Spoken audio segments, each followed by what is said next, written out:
Into blessings, beloved souls. This would be the third video on Alois Irlmaier and his prophecies. As I said in my first two, I will make a series of it, not too long, but and doing it step by step, to get into it, into the man, into this wonderful goddess man, Mother Mary worshipper. It's not, like this sensationalistic prophecies and blah blah blah. No, it is actually a very serious topic, and he was serious. And whoever knew him and came in contact with him, it's this phenomena where really he was always 100% right.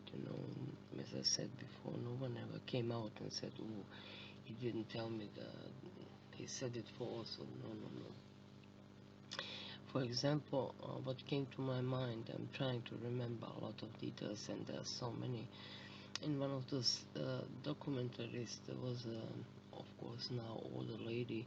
She said at the time after the war, she was a young girl, and she came to him, as so many, with a picture of her brother, and he asked him, as everyone, I would like to know if my brother is coming back.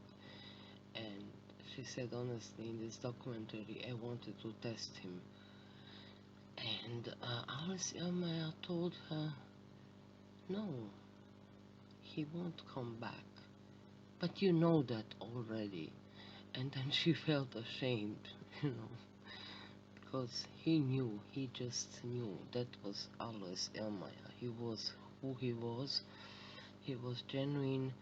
He was a goddess man, and he was a messenger, and he took it actually very serious. Some other things came also to my mind. His neighbors, time witnesses, who confirmed that actually also a few very extremely, how to say, famous, important people came to his house as well. One of them was also, I think it was the first German chancellor after the war, Konrad Adenauer, who also came, I think even more than once, for consultations, but he never said anything what Irlmaier told him. And there was another, a German Bavarian prince, who mentioned him in his biography. He never really, of course, also revealed what Irlmaier told him, but in his biography he mentioned that he visited him, asked him a lot of questions, that Alois Irlmaier told him a lot of things that with time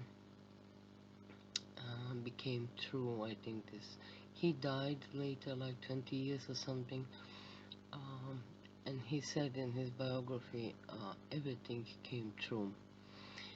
Another thing that comes to my mind, people saying his neighbors, they witnessed American, there were a lot, of course, American bases after the war. American high-ranked general came with, a lot of army and jeeps and soldiers. They came, and so this general went into Irlmaier's house and stayed for a few hours there. And people's comment were that the general, who also of course never revealed what Alois Irlmaier told him, came totally pale out of his house, went into the jeep and drove away with his army escort. And there are many things like that. Just saying. What else comes at the moment? Yes, I will make a list in one point of time of the things. But for example, what comes now to my mind is, so he died in 59, and the Berlin Wall, as far as I remember, was built in 62 or even 63. In one point he said, but don't worry, just like that sentence, like, don't worry, the country will be one day united again. And people didn't understand what he was talking again, what he was talking about. What do you mean by, like, the country, Germany, will one day be united again? It wasn't even in 50 something, it wasn't divided, but to speak of understanding that one day it's gonna be united again. Just an example. He knew, of course, but he didn't say more than that. That was Irlmaier, you know. And what comes to my mind chronologically, I really want to go, as I said, step by step, because Nostradamus or so many others, you know, Irma was very clear. No puzzles and no deciphering and stuff like that. Very clear.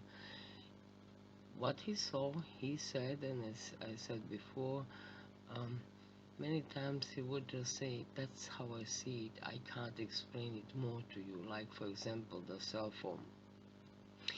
The cell phone he described as, at the time there was like a cigarette box, black, metallic, and he said he showed to people something like that, but I just see people are on this device, this device has some buttons, and they're writing something, and they're playing some games on it, and they're even talking through it. He said, and they were asking, what do you mean? And he said, I don't know, that's how I see it, what I see. More than that, I cannot explain to you. How could he in the 50s explain a cell phone, right?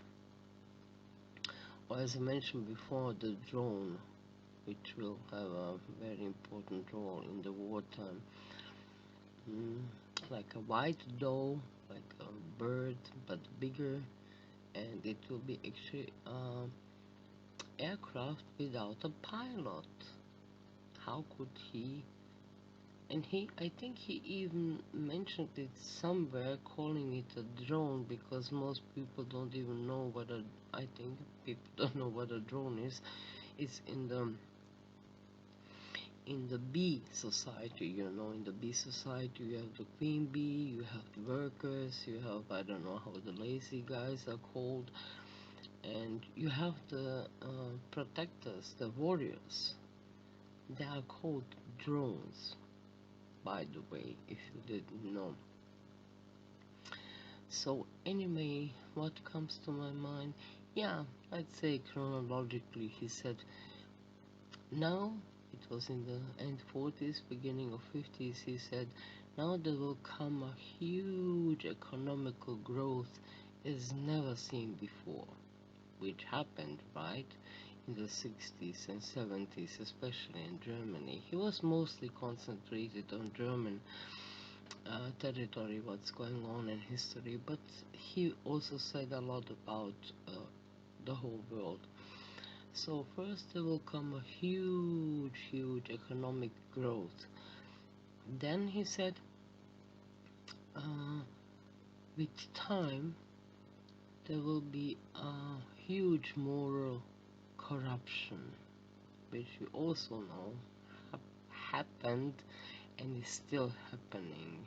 You know, moral, religious corruption, sinfulness, and every corner, sin, you know. Then he mentioned even, and there will come a time when a huge amount of foreigners will come into Germany. Yes, we know in the 60s and 70s a lot of Gastarbeiter, guest workers from all around Europe came to Germany. But I can't remember anymore. Actually, he was actually describing the 2015, um, when Chancellor Merkel let in all the refugees from all over the world. And then he said, there will come a huge inflation. The money will absolutely lose its worth. And this is, I think, where we are now. Inflation, and where we are losing the money worth.